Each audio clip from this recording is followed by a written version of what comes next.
Boa noite, começa agora o programa Silvana Rezende. Eu quero muito a sua companhia, para mais uma vez a gente poder dividir aqui várias informações. Olha, você sabe, a gente faz um programa para você atingir o objetivo na sua profissão, o sucesso profissional, e para você que também é empresário, está pensando em ser empresário, ter dicas também de ter sucesso na sua empresa. E hoje a gente vai falar muito sobre isso, vamos falar sobre várias áreas que podem sim te ajudar. E olha, não se esqueça, nós estamos aqui ao vivo pela TV Mais Ribeirão, para o mundo todo, né? Pela internet também no tvmaisribeirão.com.br.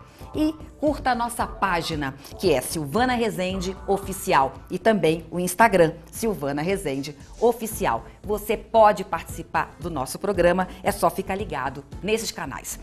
Olha, nós vamos começar falando hoje sobre uma área muito interessante. Você já pensou em trabalhar num hotel ou na rede hoteleira? Então é isso que a gente vai mostrar hoje. Roda VT, segue a matéria sobre a rede hoteleira. Uma empresa vertical capaz de oferecer hospedagem, gastronomia, lazer e completa infraestrutura para eventos. A aparência externa de um hotel é o primeiro convite, a primeira impressão. Num hotel que deseja se destacar, as portas se abrem para quem busca conforto e também pode ser uma oportunidade para quem busca emprego. São 175 apartamentos distribuídos em 2 prédios de um mesmo grupo de hotel. Para atender a demanda de trabalho, 106 profissionais são contratados das mais variadas áreas para oferecer serviços de qualidade e garantir a satisfação do cliente. E para quem entrou, a recepção deve ser o exemplo de bom atendimento. Por trás do balcão, profissionais vestidos de forma impecável são preparados para agilizar a entrada e saída do hóspede, fazer as reservas, atender as ligações e até recomendar passeios turísticos. Afinal, eles são o cartão de visitas do hotel. A recepção ela é mais check-in, check-out, né, que é a recepção do hóspede e tal, fazer a saída dele. A gente atende telefone, ligação externa, interna, passa para o setor que a pessoa quer falar certinho. E tira as dúvidas de hóspede. A gente tem um departamento de eventos também, que a gente manda os participantes do evento para a sala já específica. Então, e tira a dúvida. Eu trabalho faz 21 anos, né, nessa empresa. No fato de estar aqui exercendo essa função, porque é uma coisa que é interessante, tanto que lidar com o público e também sempre passando por pessoas novas, né? Então, isso aí, o primeiro passo é saber lidar com os clientes até o hotel e recebendo o máximo possível, melhor, né? Como que é a rotina desse trabalho? Precisa trabalhar em finais de semana, feriados? Sim, precisa. No fato de trabalhar o final de semana, sempre vai ser preciso. Assim, cada pessoa aqui dos recepcionistas, eles têm um final de semana, né, que eles dão. Então, portanto, sempre está trabalhando, todos eles trabalham, né? Então não tem para onde fugir mesmo. Outro profissional que lida diretamente com o hóspede é o mensageiro. O mensageiro, o serviço dele é atender o cliente, abordar o cliente desde a chegada, no check-in até a saída, receber o cliente também na bagagem, colocar no carro e atender o cliente em todas as necessidades e ajudar o recepcionista. Também é preciso ter habilidade para guiar esse carrinho de bagagens aqui? Não, aí é primeiro o cliente, o mensageiro sobe depois com o carrinho, não é necessário. Dentro dos quartos, camas sempre arrumadas, móveis limpos, banheiros higienizados. Aqui a sujeira não tem vez. Mas para cumprir as tarefas com excelência e no tempo adequado, é preciso que o trabalho seja realizado de forma organizada. E é aí que entra o trabalho da camareira de hotel. Estou há 11 anos e meio como camareira, eu era da parte de A e B, né, cozinha, e resolvi, assim, tentar um meio diferenciado do que eu já fazia há alguns anos.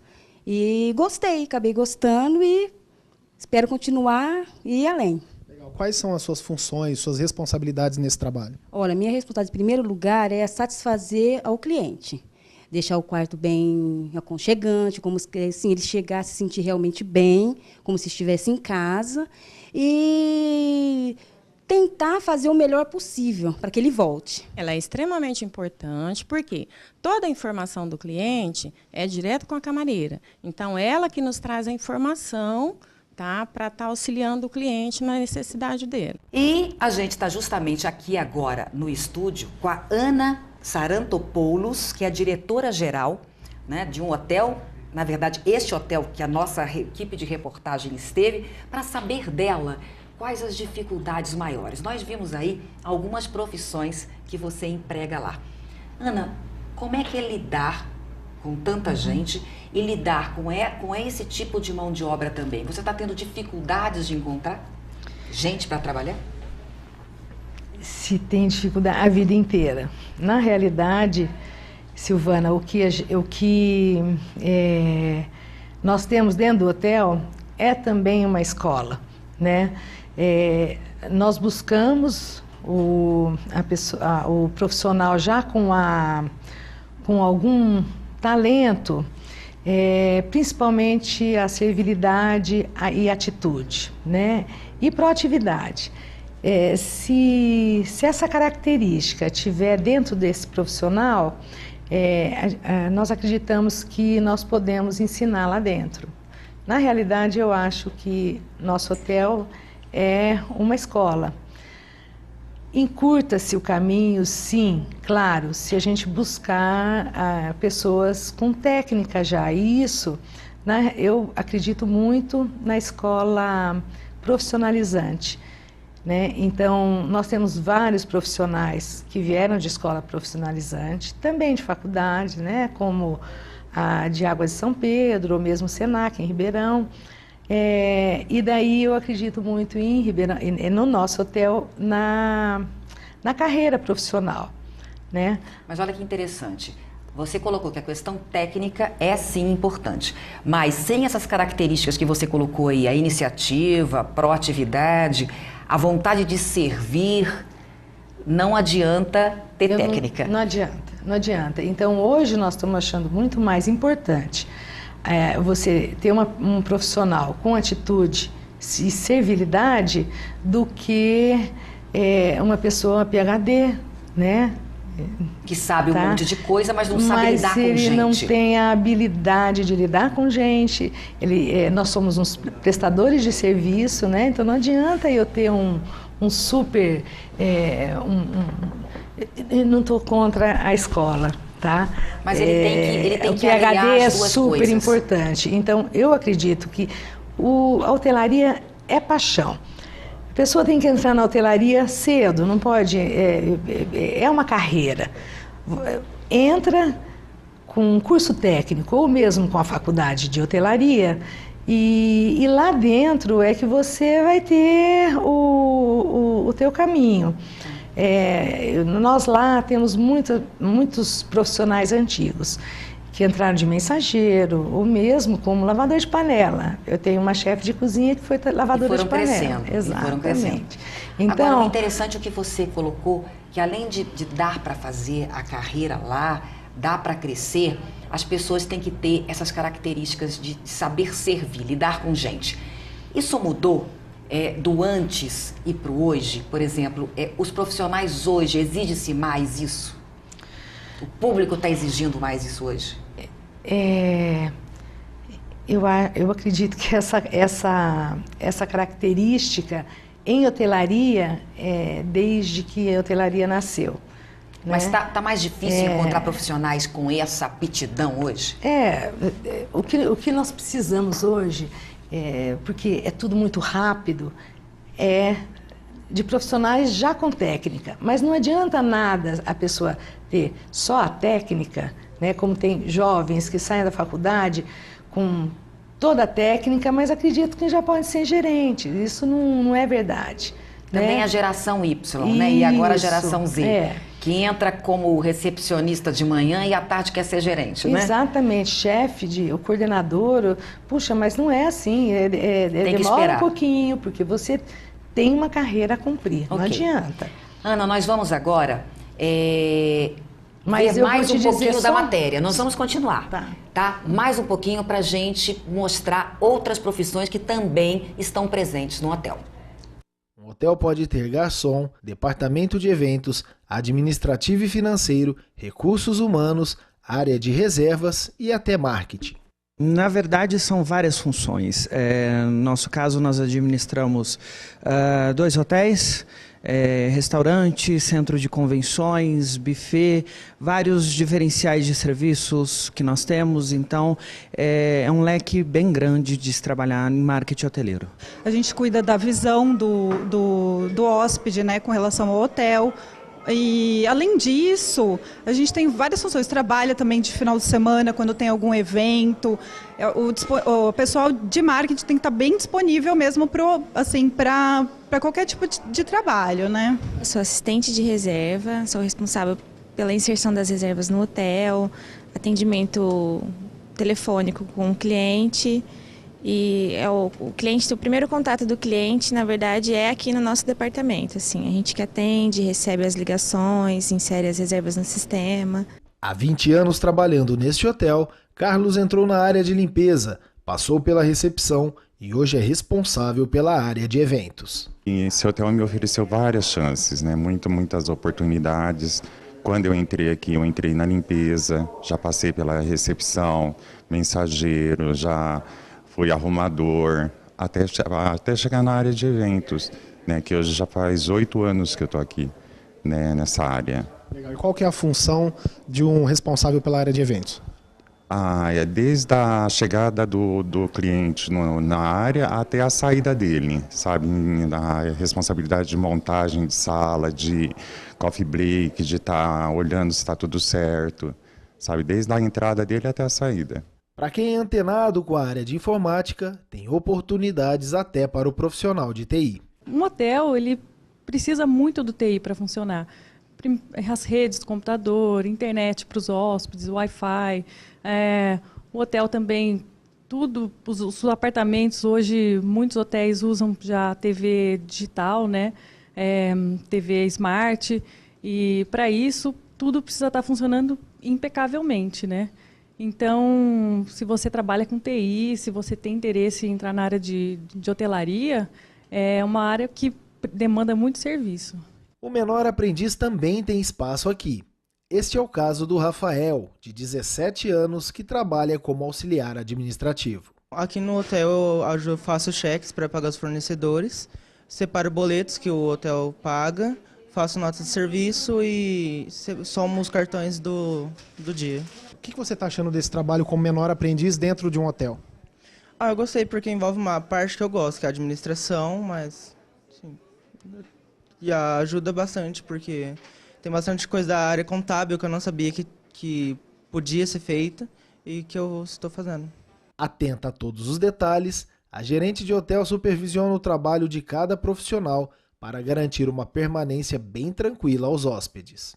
Eu sou gerente das áreas de governança, de hospedagem, de recepção, de eventos também, né? Toda a parte que cuida da operação com o cliente. E como que é o dia a dia de um gerente? Tem que estar atento a todos os detalhes? Sim, no gerente, na verdade, eu faço muitas reuniões, né, com as equipes para acompanhar, né, como está o andamento das equipes, como que está o atendimento. Então a gente vive em constante treinamento com a coordenação e com as equipes. Por que você resolveu entrar nessa área de hotelaria? Olha, na verdade, eu caí assim de paraquedas na área de hotelaria. Eu sou assistente social, né? E entrei assim há muitos anos atrás, fui contratada como contas a pagar e aí tomei paixão pela hotelaria e estou até hoje. O que me dá mais paixão de estar aqui é você poder satisfazer os clientes. Encantar o cliente, entendeu? Ver que ele saiu satisfeito com o teu serviço, com o teu trabalho, quando ele elogia a equipe, isso para mim é o maior prêmio que tem. E se o foco é ter sucesso profissional, saiba que dentro de um hotel, a hospitalidade e os serviços de qualidade podem caminhar juntos. Olha que interessante, né? Ela é assistente social, começou a trabalhar com contas a pagar e virou gerente, né? Isso mostra que você também, né, que pensa assim, eu comecei numa profissão, tenho que continuar até o fim nessa profissão. As pessoas estão aí para mudarem de profissões também, tem que ficar atentas ao mercado, né? E às oportunidades que aparecem, né? Ana, nós mostramos aí várias profissões dentro do hotel, né? Que você emprega lá. Agora tem uma outra área também complementar, que é a área de restaurantes, não é? Quais profissões e quais profissionais que essa área abriga? Tá. Antes posso falar do que é hotelaria, claro, com relação às várias áreas que ela tem, né? A hotelaria, a Rose, nossa gerente, fala sempre muito bem que é paixão e disponibilidade, sempre. Lá, o que rege na hotelaria, né, são várias áreas, que é hospedagem, a área comercial e marketing, a área administrativa e a área de AIB, que você acabou de perguntar, Silvana. AIB que vocês chamam que é alimentos e bebidas. É tudo que se refere a alimentos e bebidas que está dentro de um hotel. Desde o café da manhã, o almoço, o coffee break, os jantares, os eventos, certo? Todos os eventos, em geral, acabam com uma comemoração, né? Então, nós temos toda essa especialidade dentro do AIB. E é muito interessante, porque eu não cheguei a contar, mas a quantidade de cargos que você pode, de funções que você pode ter dentro da hotelaria é muito grande. Uma camareira que sente que é melhor com alimentos e bebidas, ela pode solicitar a troca, e quando há vaga, existe a transferência e assim por diante. Aproveitando, né, as pessoas que estão lá na estrutura mesmo, né? Mas, por exemplo, aí na área de AIB, alimentos e bebidas, nós mostramos aqui outras áreas. Nesta área, vocês têm o quê? Cozinheiros, chefe, garçom... Garçom é a parte da sala e a parte da cozinha. A cozinha, nós temos a hierarquia chefe de cozinha, a cozinheira, o auxiliar da cozinheira, e na parte do restaurante, né, que é a parte da frente, que é de servir o cliente, o maître, chefe de fila, e o garçom, como todo restaurante. É um restaurante dentro de um hotel, né? Então, mas é gostoso porque são vários, você pode ir de um lado para o outro, se você se sente melhor. Você pode entrar para o setor administrativo, tem gente que não gosta de servir, mas se dá super bem com os números, então vamos para a área administrativa. Olha que interessante da rede hoteleira, então, né? O significativo aí é que você pode mudar de carreira dentro de uma só empresa. Exatamente. Né? E é o que a gente mostrou aqui alguns casos onde aconteceu isso, né? Vocês têm espaço também lá para deficientes físicos? Nós temos. O menor aprendiz é uma lei recente, né? Recente não, já tem mais de um ano. Então, dependendo do número de número de funcionários, é que a gente tem a vaga ou para deficiente ou mesmo para o menor aprendiz. Então, tem vaga para um deficiente, nossa necessidade, né? E 4 menor aprendiz. Tá. Que são uma gracinha, né? Uma delícia ver aquela meninada crescer e pode aprender. Continuar lá dentro. E né? eles estão estudando. Tá. Outra né? coisa, é requisito também, ou pré-requisito, saber outra língua, saber inglês?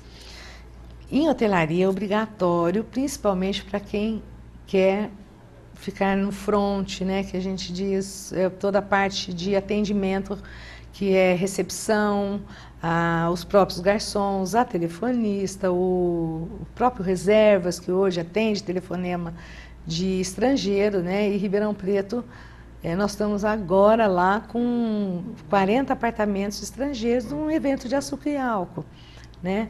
Então, quem fala uma outra língua já sai à frente na hora de conseguir um trabalho em hotéis de alta categoria. Né? Vamos para uma outra questão agora, salários. Os salários variam de quanto a quanto, Ana? O piso salarial 903 até R$7.000, tá? Então, é uma distância grande, mas...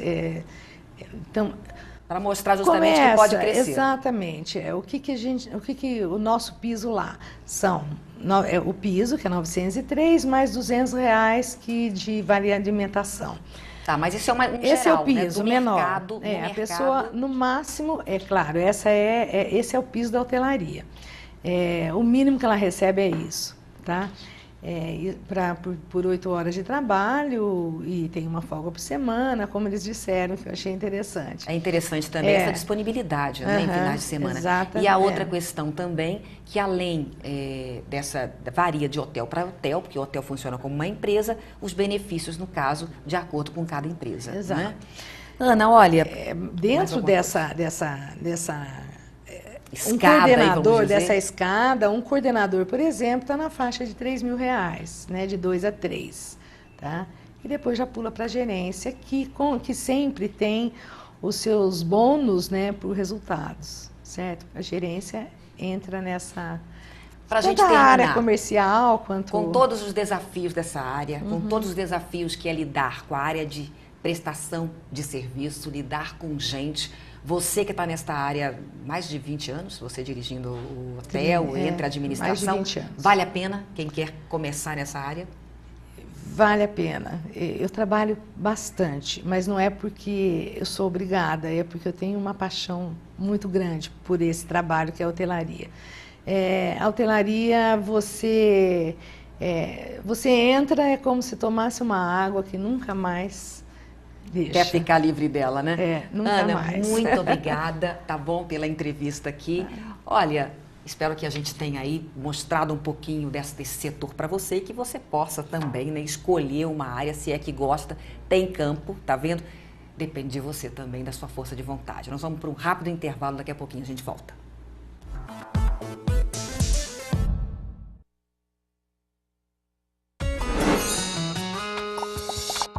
Muita história pra contar, muita coisa pra levar.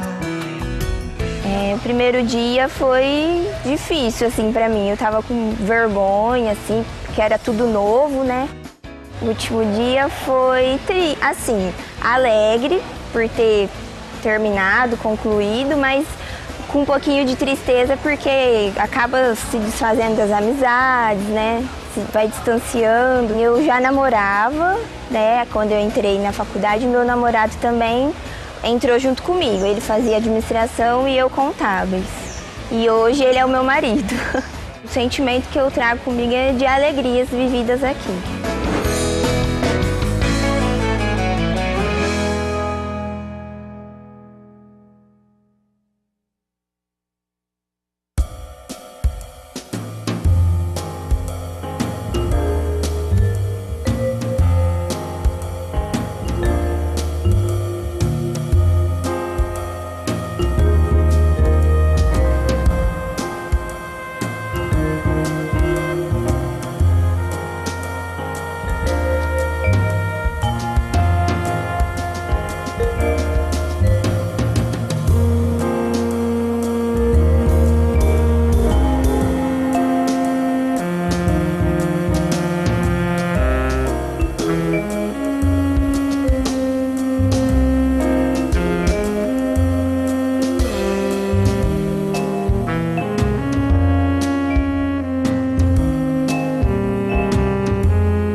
Nós vamos agora começar o nosso programa, o nosso segundo bloco do programa, falando de educação física. Você já pensou em seguir essa profissão? Então, para falar desse assunto, nós estamos aqui nesse bloco com o professor doutor em Educação Física, José Eduardo Costa de Oliveira, e o Tiago Marzola, que foi aluno, não é isso, há pouco tempo, isso, né, do José Eduardo, isso. E também está no mercado há pouco tempo. É muito importante, a gente sempre busca aqui no nosso programa ter alguém que já entende da área há bastante tempo e ter alguém que se formou há pouco tempo para a gente mostrar como é que está o mercado para quem está começando nessa área, ok? E é muito importante a gente colocar para você que nós estamos ao vivo aqui da TV Mais Ribeirão, Estamos ao vivo pela internet também, é só entrar lá www.tvmaisribeirão.com.br e se você tiver alguma pergunta, é só entrar em contato conosco pelo 21 11 21 33. Para quem é de fora de Ribeirão Preto, é só colocar o 16, tá bom? Antes disso. Vamos lá, gente. José Eduardo, quais as características que você acredita que sejam as mais importantes para alguém que queira seguir essa profissão? Olha, a educação física é uma profissão que exige uma proatividade, né, do aluno interessado do ingresso na área, tanto na área acadêmica como na área profissional, que é inerente aí à atividade esportiva, ao movimento humano, que é o grande objeto de pesquisa e intervenção da educação física, né? Então, que o profissional interessado na educação física tem que gostar disso, do esporte de maneira geral, do exercício físico, da saúde. Não ficar parado. Exatamente, porque o nosso foco é fazer a pessoa se movimentar. É o movimento humano analisado sob 3 perspectivas diferentes. Uma mais biológica, uma mais sociológica e uma outra linha mais psicológica. Explica isso pra gente aí. Biológico, o corpo em si. Exatamente. Então seria uma lente que vê mais o movimento humano através da fisiologia, da biomecânica, da análise do movimento mesmo.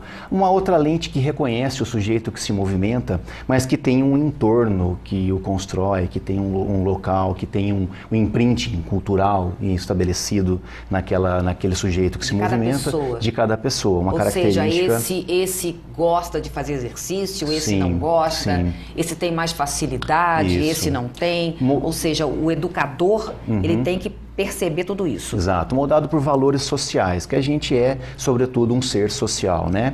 E uma linha menor ainda que está surgindo, que é a área da psicologia, né? Da psicologia esportiva. Então, uma linha mais que vê o sujeito que se movimenta portador também de uma psique, né? De um lado intelectual, que até então estava preterido na área de educação física. E agora vem se valorizando. Conhecendo melhor isso, você consegue, por exemplo, fazer com que uma pessoa que não goste muito de fazer exercício físico, você pode aplicar algum exercício que essa pessoa possa passar a gostar? Também. Ou pelo menos ser menos reticente? Sim, um processo de conscientização corporal, da importância do exercício, do valor dos cuidados com a saúde. Eu acho que isso sim é bastante importante. Tá. Uma outra questão. Você falou um pouquinho das características de alguém que queira seguir essa profissão. Agora, o que a pessoa vai encontrar lá na faculdade? Quais são as disciplinas mais presentes nesse curso? As disciplinas elas se dividem em 2 vertentes, né? A formação voltada mais para a licenciatura, que é aquela que vai atuar no campo escolar. Então, a gente tem essas disciplinas voltadas para ciências humanas e ciências sociais, como a filosofia da educação física e do esporte, a sociologia da educação física e do esporte, a antropologia também, e uma vertente mais voltada para o bacharel. E a gente vai encontrar disciplinas como fisiologia do exercício, anatomia, cinesiologia, biomecânica, que vão preparar esse profissional mais para o mercado do esporte e da saúde. Tá.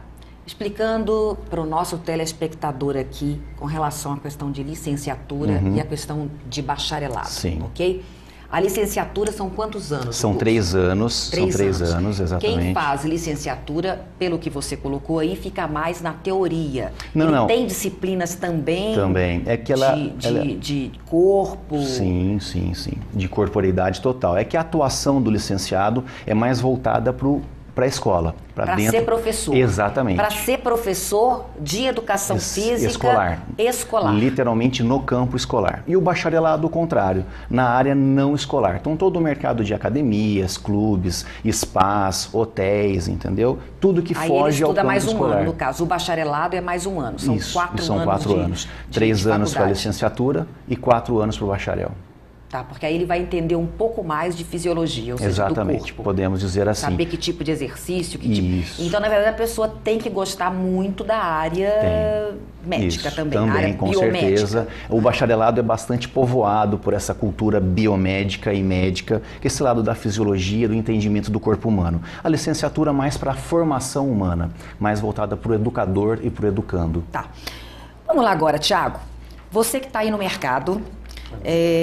boa noite. Boa noite. Como é que foi essa escolha para você de educação física? Olha, Silvana, como o professor já colocou, eu tenho que estar muito ligado ao esporte, né? Eu já também estava ligado ao esporte, sempre estive ligado ao esporte, e esse meu ingresso na área da educação física foi dessa minha intimidade um pouco com o esporte, né? E eu entrei na educação física buscando conhecer mais e trabalhar mais com a questão do esporte. Mas... Foi o primeiro curso que você pensou em fazer? Não foi o primeiro curso que eu pensei em fazer. O que você pensava antes? No primeiro momento, aí saindo do terceiro colegial, prestando vestibular, pensei em direito. Por incrível que pareça. Tudo a ver, Tudo né? a ver. Tudo a ver. E logo depois, pela uma questão íntima de esporte, eu falei, não, vou para a educação física e lá eu me encontrei. Então, na verdade, o que você sentia antes era um gosto por exercício físico. Isso te impulsionou. Exatamente. Acho que a maioria que procura o curso de educação física entra com essa perspectiva. Ou já foi ex-atleta, ou tem um gosto pela área do esporte e acaba ingressando nessa área da educação física. Mas gostar de exercício físico exatamente. É suficiente? É isso que eu ia dizer agora. O que não significa que ele vai se encontrar na área, que ele vai encontrar algo que abasteça ele dentro do curso de educação física. No meu caso foi sim, no meu caso foi positivo. Eu me encontrei, tinha uma perspectiva de educação física e vi que ela é muito mais ampla do que eu achava que ela era, fora do mercado de trabalho. E como o Zé colocou, a gente consegue atuar em diversas áreas e essas áreas nos possibilitam diversos públicos de atuação. Isso que realmente me encantou e hoje eu estou bastante... Fala pra gente, diversas áreas. Quais áreas, por exemplo? Área escolar, por exemplo, né? Área escolar, o treinamento desportivo... O treinamento, no caso, para quem já fez bacharelado, ou seja, os 4 anos, Isso, exatamente. Né? Eu, no meu caso, eu já fiz treinar as pessoas, né? Agora, treinar um clube, treinar um desporto, ou até mesmo treinamento pessoal, né? Que é hoje, talvez, a área de maior atuação do personal trainer hoje. Agora, quando você entrou na faculdade, você disse que você se encontrou, você gostou muito, né? Mas colegas seus que entraram junto com você, chegaram lá e pensaram, puxa vida, eu achava que seria mais para eu estar fazendo exercício físico, encontrei essa matéria aqui de anatomia que eu não gostei muito. Acontece isso? Acontece muito isso, né? A gente estava até conversando aqui agora há pouco, o quanto de pessoas que ingressam no curso e o quanto que terminam o curso, né?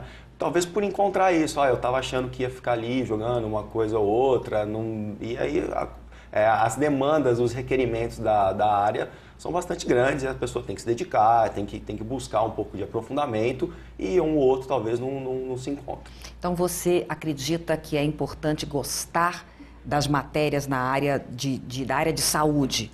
Eu acho fundamental, eu acho bastante fundamental. Ou seja, tem que gostar um pouquinho... Química, precisa gostar de química?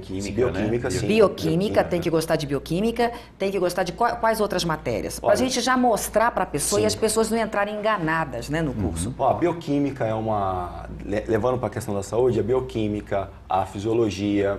Um pouco de nutrição você precisa entender também, você precisa entender bastante de anatomia, a área da análise de movimento, como cinésio, biomecânica, e passando para a área da educação também, como psicologia da educação, didática, que você vai ser um professor, você vai dar aula, sendo numa academia ou sendo numa escola, você vai requerer um pouco de didática, você vai requerer um pouquinho de conhecimento de determinadas faixas etárias, de como lidar com essas diferentes faixas etárias, enfim, tem uma série de matérias que você precisa dominar. Agora, mais uma coisa, e o mercado? Você que entrou há pouco tempo no mercado, como é que foi difícil logo no início?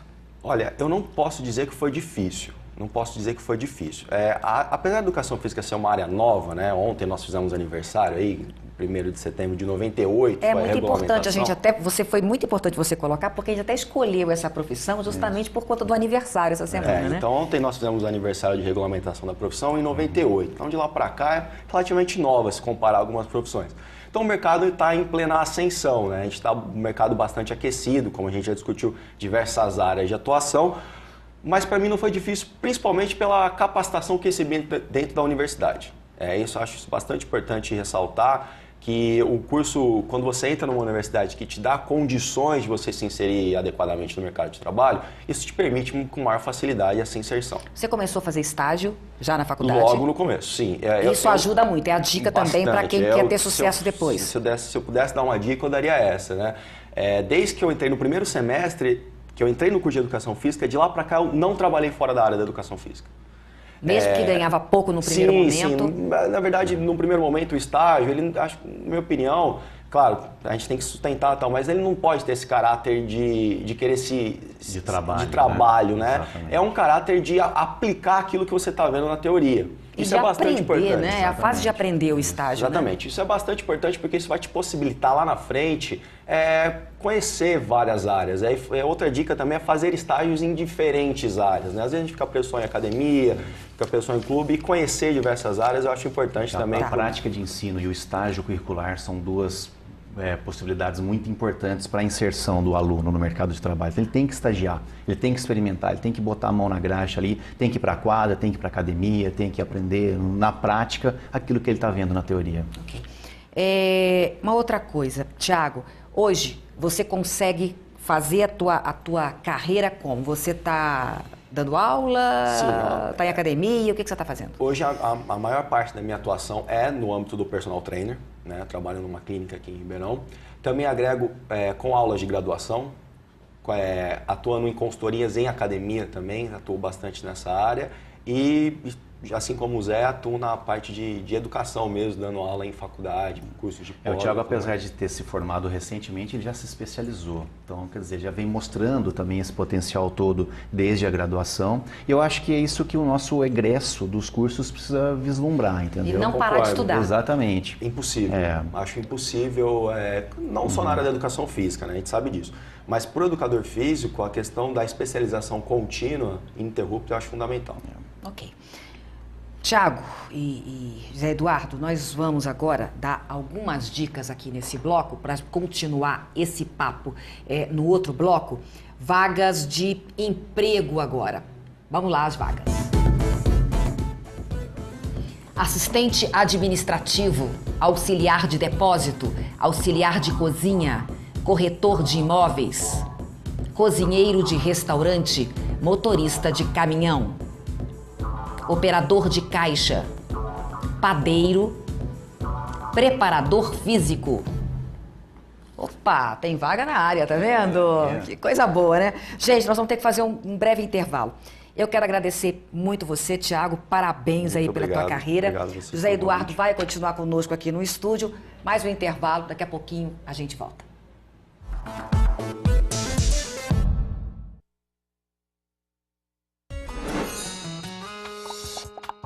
Muita história pra contar, muita coisa pra levar. Eu tenho a sensação de dever cumprido e o sentimento que eu tenho é de gratidão a todos os meus professores, que tiveram muita paciência comigo, isso eu posso garantir. Quando eu penso no Moura Lacerda, eu penso nos amigos que eu fiz, no conhecimento que eu adquiri, na pracinha, que era o máximo sentar no banquinho da praça na hora do intervalo para tomar cappuccino. Fez todo o diferencial. A cultura que eu adquiri aqui, a convivência, enfim, eu devo muito à instituição e a todos os conteúdos que eu tive a oportunidade de estudar e conhecer aqui. Então, eu acho que a palavra que traduz tudo isso é satisfação.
E nós voltamos aqui no nosso programa, continuando a falar sobre educação física, né? Essa profissão que eu acho que atrai muita gente, e muita gente acha que tem mercado, não tem mercado, como é que tá ganhando, como é que não tá ganhando. E agora a gente continua o papo com José Eduardo, que é doutor, professor nessa área, e também a Roseli Melo, que já foi, inclusive, jogadora da seleção brasileira de vôlei, não é isso? Jogou fora do Brasil e hoje está aí também tendo sucesso nessa área como personal e como educadora física.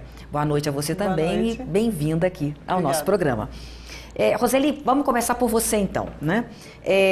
Você começou a jogar, o que foi primeiro? Você primeiro fez faculdade de educação física, foi jogar vôlei, começou o vôlei e se interessou para a área e foi depois? O que veio primeiro aí? Primeiro veio o vôlei. Não dava para fazer as duas coisas, então eu optei pelo vôlei primeiro.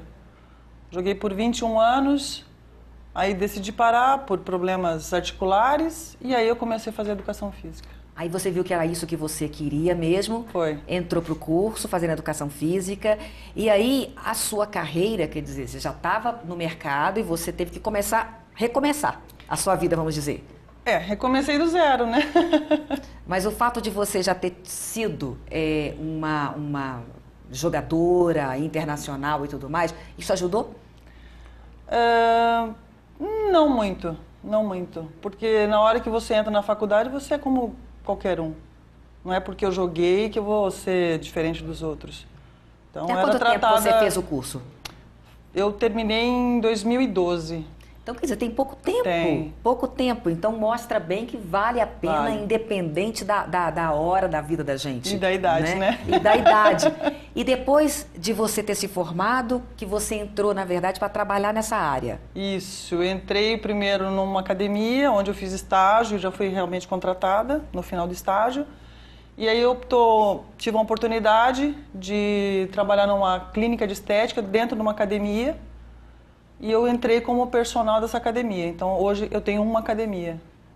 Você acabou fazendo a sua academia, o seu espaço. O meu espaço. Olha que interessante, professor. Muito, muito. A gente tinha que justamente mostrar para as pessoas que estão em casa esse mercado, né? Sim. Então, nós falamos aqui que pode ser, para quem fez até 3 anos, professor de educação física em escola e fez 4 anos, bacharel, pode trabalhar, então, numa academia de ginástica como personal, mas o que? Ela está dizendo que ela é personal e montou, além de ser personal, acabou sendo empresária, montando a própria academia também, né?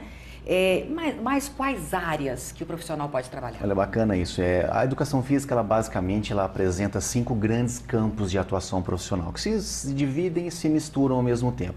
Um deles é o campo educacional, um segundo a gente pode chamar da área desportiva, ou seja, educacional, quem vai para a escola, área desportiva para quem vai ser técnico propriamente dito, da categoria de base até o nível profissional. Técnico de esportes, de vôlei, de basquete, de futebol, natação, né?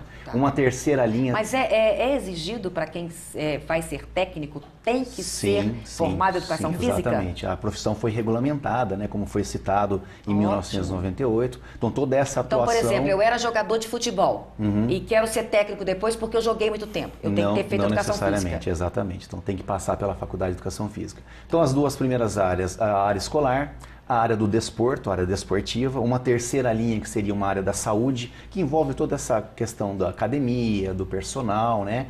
Uma quarta linha mais ligada à recreação e ao lazer, e uma quinta linha que é mais recente, que ela está atuando agora, e também é o caso do Thiago, do nosso convidado que saiu, que é a área da gestão esportiva, que hoje em dia o profissional de educação física também está vendo a oportunidade de empreender. Então ele também é dono de academia, dono de um estúdio, hoje ele está coordenando pedagogicamente uma escola, uma instituição esportiva de maneira geral, ele está se inserindo como diretor escolar também. Então a gente tem visto muitos profissionais na área de gestão, isso é bastante interessante. E qual que é o desafio maior? Ser personal trainer e ter uma dificuldade danada com algum cliente que não queira fazer exercício físico de jeito nenhum, né, e ter que fazer, ou ser gestora, né, ser empresária? Eu acho que os dois. Ou ter que pagar as contas no final do mês como empresária? Eu acho que os dois. Eu acho que os dois. Uma é você ter que estar motivando aquela pessoa a fazer exercício físico, a ver que ela vai ter um resultado futuro. E aí você tem a outra parte também, que é os gastos que você tem. Enfim, eu acho que é os dois. Não tem como definir é esse ou é mais esse. Não, são os dois. Tá. Como é que está o mercado hoje? A gente pode dizer que está crescendo até por conta hoje da terceira idade ou da melhor idade, onde as pessoas estão procurando mais saúde e até necessitam de exercício físico? Não, com certeza. Eu acho que a educação física está com o mercado aquecido. De maneira geral, as licenciaturas até enfraqueceram. A gente tem uma dificuldade de encontrar professores de maneira geral. O único que não falta e que tem mercado é o professor de educação física. O mercado da saúde, né, as academias de ginástica, se a gente fizer e retomar uns 12 a 15 anos historicamente atrás, a gente tinha mais ou menos 12 a 15 academias em Ribeirão Preto. A gente tem quase 300 registradas na associação comercial. Então, quer dizer, foi um salto quantitativo muito grande. Isso abre, né, vagas de estágio, vagas de emprego, possibilidades de atuação. Então, é um mercado que vem crescendo, vem assim sendo fomentado. Agora, Zé Eduardo, qual que é o piso salarial? Olha, um piso na área escolar é regulamentado pelas leis que regem aí a profissão docente de maneira geral. Na área de academia, na área de atuação de personal, vai de acordo um pouco com o mercado. Então vai um pouco da qualificação do professor e do nicho de mercado que ele está trabalhando. Se é uma academia mais periférica, mais central, que atende um público A, B ou C, né? Mas a gente tem valores de hora-aula de personal aí que podem ser considerados assim, bastante positivos. Mas existe um piso, por exemplo, da categoria? Não, não existe. É só para a área escolar, só isso. Que aí depende, mas a da área escolar qual que é? Existe um piso? Sim, aí vai de acordo com a categoria do funcionalismo público. Se é funcionário público municipal, se é estadual. Ou estadual, exatamente. E assim? Agora o resto é uma lei de mercado de oferta, de procura, de qualificação profissional e do tipo de trabalho que o profissional desempenha. Existem muitas academias, como ele disse, existe mercado e tudo mais, mas o mercado está pagando bem? Eu acho que sim. Porque a gente acaba vendo muita gente reclamando, né? Ó, existem muitas academias, mas quanto é que em média começa ganhando alguém que se formou? Se formou? Cerca de? Acho que de uns R$1.500. R$1.500. Tá. E uma aula de personal hoje varia de quanto a quanto? É como você falou, varia, depende do que você está pagando, dependendo se é a região sul, se é a região mas de norte. Quanto a quanto, então? Vamos por aí de R$20 a R$80 a hora, a aula. Tá, então depende muito. E aí tem gente que trabalha de manhã, de tarde e à noite. É o teu caso?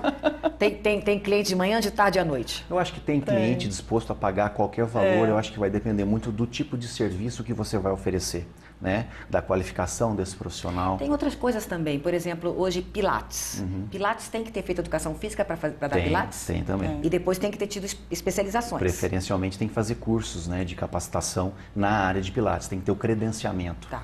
Chegou pergunta pra gente, da Claudete do Jardim Anhanguera. Por que o professor de educação física não é valorizado e reconhecido? Os professores poderiam mudar o rumo dos adolescentes, mas não ganham respeito. E aí? Eu acho que, de maneira geral, a profissão docente, né, por uma questão aí de décadas de desvalorização dos professores, né, acaba esbarrando nessa mesma problemática. E a educação física ela é uma profissão muito nova, né? As primeiras faculdades aí começaram a se iniciar aí no começo do século XX, a nossa regulamentação também é muito recente, é de 1998, é mais efetiva desde 2001. Então a gente ainda está se fortalecendo, ainda está se engatinhando, mas eu realmente reconheço que a educação física é uma ferramenta importante aí de formação humana, de tirar a criança da rua, das drogas, o esporte educacional também tem um papel bastante importante, mas eu acho que a gente está sendo cada vez mais reconhecido. É um desafio para a profissão, esse reconhecimento da sociedade, do poder público também, mas eu acho que a gente está na direção certa. Ok. Olha, tem um monte de gente entrando em contato conosco aqui pelo Facebook. Eu quero muito agradecer vocês. Ana Cláudia, Venina Catalone, Jean Nascimento, Renata, Danilo Silva, Leila Padilha, Silvano de Jesus Silva. Muito, muito obrigada. Não dá pra gente falar o nome de todo mundo que está falando conosco agora, mas é muito importante saber que a gente está aí fazendo um pouquinho a diferença, não é isso? No teu horário da noite aí, para você nos acompanhar. Eu quero colocar outra coisa. Hoje as mensalidades estão variando cerca de R$ 850 a mensalidade do curso. Para esse valor, vale a pena o mercado, vale a pena fazer a faculdade? Você que está aí, tem esse tempo aí de vida como profissional, Valeu a pena você, depois desse tempo, ter feito a faculdade e hoje estar no mercado? Eu acho que vale a pena, sim. Desde que o aluno se dedique. Porque tem muita gente que paga e não faz por merecer a profissão. Então, eu acho que vale a pena, cada centavo. Então, se você gosta da profissão, vale. E no caso de se valorizar, você se sente desvalorizada? Não, não. Porque é muito gratificante quando um aluno chega para você e fala assim, nossa, eu atingi meu objetivo. Isso é muito bom. Isso vai também de cada um, José Eduardo? Lógico, com certeza. A educação física é uma profissão muito rica. Eu posso falar por mim também. Comecei não faz muito tempo a graduação, tive a oportunidade de já ter 4 pós-graduações, entre elas um doutorado. Estou indo para o meu 4º livro, são mais de 30 artigos publicados internacionalmente. Mais uma área, escritor também. Exatamente, nessa área. Justamente. Então, na verdade, é uma área como outra qualquer, tanto no nível acadêmico, como também no nível comercial, no mercado, que eu acho que depende de cada um aí se dedicar, sobressair, tem espaço para todo mundo. E é uma profissão que eu só tenho a agradecer. Hoje a minha família depende da educação física e, graças a Deus, eu posso proporcionar para eles uma vida digna só com a educação física. Ok, olha, muito obrigada. Obrigada a tua vinda, você também, Roseli. Obrigada. Parabéns a vocês, né? E é muito positivo o que vocês falaram, né? As pessoas têm que, na verdade, se dedicar cada vez mais, né? Vamos agora, gente, para mais vagas de emprego que nós separamos para você.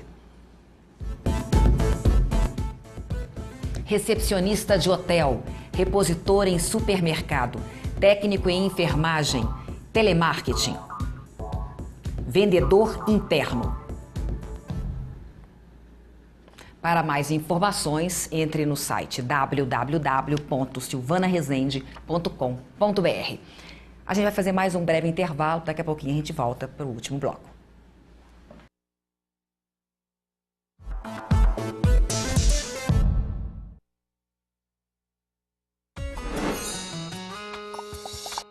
Muita história pra contar, muita coisa pra levar. O primeiro dia foi difícil, assim, pra mim. Eu tava com vergonha, assim, porque era tudo novo, né? O último dia foi, assim, alegre por ter terminado, concluído, mas com um pouquinho de tristeza porque acaba se desfazendo das amizades, né? Vai distanciando. Eu já namorava, né? Quando eu entrei na faculdade, meu namorado também entrou junto comigo. Ele fazia administração e eu contábeis. E hoje ele é o meu marido.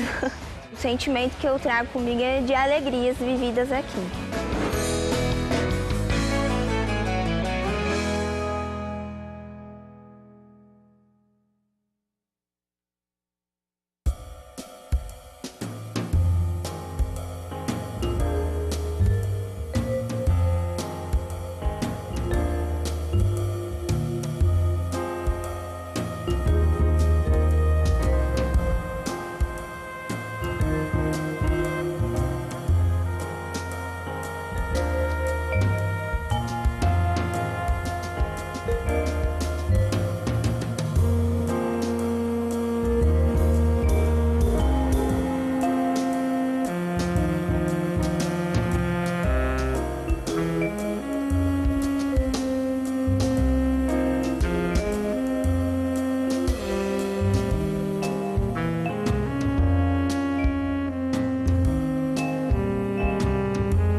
Olha bem, o que eu tenho aqui agora é uma coluna vertebral. Para que será, hein? Quem vai nos ajudar aqui agora a falar sobre esse assunto é o Luciano Soares Fonseca, que é um fisioterapeuta. Sabe por que a gente vai falar sobre isso? Você já teve dores de cabeça no trabalho? Dores nas costas? Às vezes não é só por causa do chefe, não, gente, nem por causa do colega de trabalho, não é isso? Muitas vezes pode ser por conta da má postura, não é isso, Luciano? Correto. Acontece, você recebe muitas pessoas que acabam sentindo dores nas costas ou dores de cabeça porque não sentam direito na cadeira? Justamente, Silvana. Essa é a maior procura que eu tenho hoje na minha clínica. São as queixas, dores de cabeça, tá? Dores tanto de cabeça, dor na cervical com irradiação para o braço, que seria a cervicobraquialgia, tá? Dores na região lombar também, também posso até falar depois alguns problemas que podem estar gerando a falta de posicionamento, né, inadequado. E várias outras dores também, dores irradiadas, dor no ciático, que todo mundo acho que conhece, né? A famosa dor no ciático. Que é onde que é a dor no ciático? É bem na região lombar. Aqui na região lombar. lombar. Em cima do bumbum ali, ela passa dentro do bumbum, do glúteo, posterior de coxa e vai até a ponta do Nossa, dedo. já senti isso. E isso, isso pode ser por conta da postura? Principalmente por conta da postura. Tá. Da postura. Conta pra gente, aqui mostrando a coluna vertebral, quantas vértebras são? São 7 vértebras cervicais, tá? 7 vértebras, a 7ª vértebra é um pouco mais proeminente, 12 torácicas, ok? E são 5 vértebras lombares. Tá. L1, L2, 3, 4 e 5 e a sacral. Tá, e aí o que acontece que a gente acaba sentindo dor? O que acontece? Vamos colocar a coluna aqui. Essa aqui é um posicionamento correto, tá? Tem essa curvatura, que a gente vê a lordose lombar, lordose cervical. Um pouquinho assim, que aquela câmera pegar. Isso, ok. Várias alterações podem estar desenvolvendo problema na coluna, tanto uma retificação dela, que é isso. Ela fica reta, a gente consegue ver muito ali, tanto lombar quanto cervical, muda o eixo da coluna, com isso pode estar desenvolvendo artrose na coluna em si, pode gerar uma artrose facetária, pode gerar aí as principais hérnias de disco, que é o quê? A degeneração entre uma vértebra e a outra, ela tem uma diminuição de espaço, e o disco, ele é intervertebral, ele é o quê? Ele é um núcleo, né? Vamos falar assim, como se fosse uma bexiga, macio, ele aperta e pode distender. Então é o seguinte, tudo isso aqui são ossinhos, não é isso? São ossos. Entre um ossinho e outro existe um... disco. Um disco, um disco maciozinho, que fosse babalu. Um babalu, um chicletezinho, um babalu, que na verdade ele é um amortecedor. Ele é um amortecedor da coluna. Tá, e aí a gente vai se posicionando mal, esse osso vai se desgastando? Ou é o disco que se desgasta? Ele pode se desgastar, que são os famosos osteófitos. No caso do osso. Que são os bicos de papagaio que todo mundo conhece, tá, do osso, e ele diminui o espaço entre um osso e o outro. Então, e ele comprime o amortecedor. Isso, comprime o amortecedor.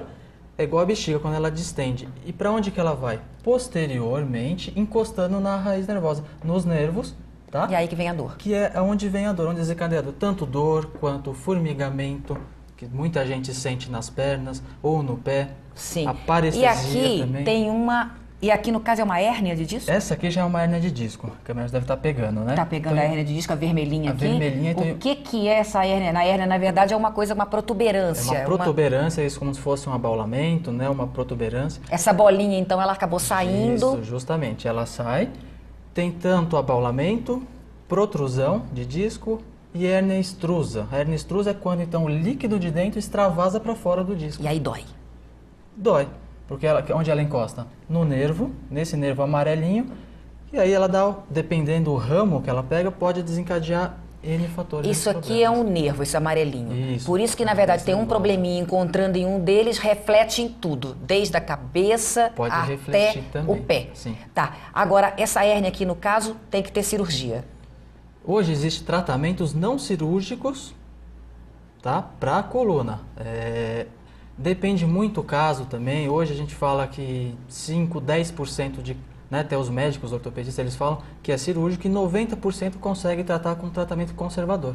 O que é tratamento conservador? Exercício físico, fisioterapia? A fisioterapia em si, né, que existe vários tipos de tratamento, até com tração, que é uma descompressão da coluna vertebral, que é justamente para tentar fazer uma descompressão e desencostar um pouquinho disso. Então vamos agora ver rapidamente o que a gente pode fazer no trabalho para evitar tudo isso. Eu estou sentada aqui. Eu estou sentada adequadamente, dessa forma ou não?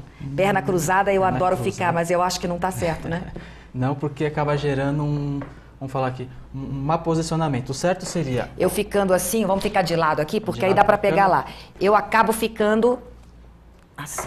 Eu acabo ficando assim, fico torta aqui atrás. Encostar totalmente a região lombar lá atrás, ela tem que ter um apoio também lombar para manter aquela curvatura fisiológica. Tá. Lembra que eu falei? E aí, a cadeira as deveria pernas... estar um pouco mais baixa também. Nesse caso, sim, tem aquele apoio do pé, que seria, porque como a cadeira não abaixa mais, tem gente Ou que se a cadeira abaixar, essa aqui abaixa. Se abaixar, por exemplo, aí eu tenho que 90 os graus. pés, eu tenho que deixar os pés... Totalmente apoiado no chão, o calcanhar totalmente apoiado no chão. E se eu tiver de salto? Pode estar dessa forma? Pode estar. Apoiado? Pode estar também. Só que eu tenho que encostar. Tem que estar bem encostadinho. A perna agora é curta aqui, gente, ó, não tá dando. Então eu tenho que abaixar a cadeira e ficar aqui. Que altura que é o ideal aqui? A altura, ela tem que ficar 90 graus o joelho. Assim, então. Isso, 90 graus o joelho retinho. Não pode ficar com o pé caído. Tem apoiozinho para as pessoas que são um pouquinho menores, né? Ah, é, né? Mais ou menos assim, quando a cadeira não abaixa, tá, gente? Não é quando a gente é menor, não, tem um né? apoiozinho, um triângulo, então ela é um adaptadorzinho para ficar com o pé. E aí fica dessa forma. Que altura que é o ideal aqui? Vamos supor, eu tenho um computador aqui na frente. Ok, imagina o monitor, ele tem que ficar no horizonte também, então a gente tem que olhar ele reto. Mas tá? E se a gente trabalha com um notebook, por exemplo, que está aqui embaixo? O que pode fazer, de repente? Comprar um monitor e adaptar um monitor com uma tela aqui na frente também. É uma opção. Porque senão você vai ter que... Vamos supor, o monitor, se você coloca aqui ele num suporte. Um Se você coloca ele num suporte, vai ficar alto para você ficar teclando. Tanto aqui vai ficar alto o braço, né? Isso pode gerar desconforto lombar. Imagina, muitos trabalhadores trabalham com 6 horas, 8 horas por dia, com isso aqui, ó, sem ter um apoio para relaxar os ombros. Que é onde pode gerar. Aí gera acomodações. O ideal, então, é a gente, na hora do computador, estar apoiando. Ou apoiado, aqui na cadeira. Justamente. Ou apoiado na aqui. mesa. Aí a minha cadeira tem que vir, o encosto tem que vir um pouco mais próximo. Correto. E esse apoio. Porque senão pode dar dores nas costas. Pode dar dor nas costas. Dá, inclusive, dor no tendão. Também as tendinites. No ombro, as tendinites. As tendinites, ombro, supraespinhal, as epicondilites, né, que são no cotovelo. Tem muita gente, então, tratando de problemas erroneamente, achando que está com uma coisa e está com outra. Justamente. Às vezes tem uma dor primária que ela pode ser da coluna e está gerando uma dor irradiada no braço, aí muita gente acaba diagnosticando como tendinite, e como pode ser o inverso também. Então pode ter puramente uma tendinite e não uma dor cervical.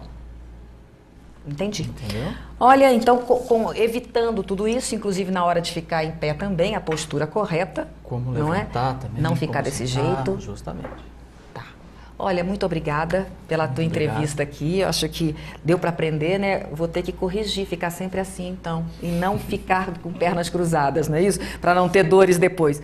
Gente, olha, muito obrigada a tua presença. Eu agradeço muitíssimo também a sua audiência, você que acompanhou o nosso programa. Nos acompanhe cada vez mais também no nosso site, curta a nossa fanpage, Silvana Rezende Oficial, nos acompanhe pelo Instagram também, Silvana Rezende Oficial, e a gente continua com você. Entre em contato sempre com a gente também. Um grande abraço e até o próximo programa.